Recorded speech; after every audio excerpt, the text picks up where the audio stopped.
G'day.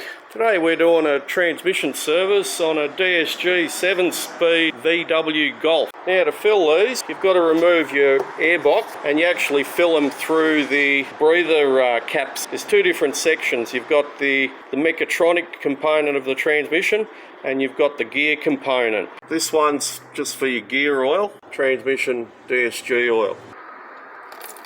Got the Mechatronic oil. G004 000M2 for the Mechatronic oil. Gearbox part of the transmission. The rear one, you'll need a 10mm hose and a funnel. There's no oil level check, so you need to do a precise fill. Rear, it's 1.7 litres. On the front, full 1 litre in there. Don't forget to double check your work. Thank you for watching.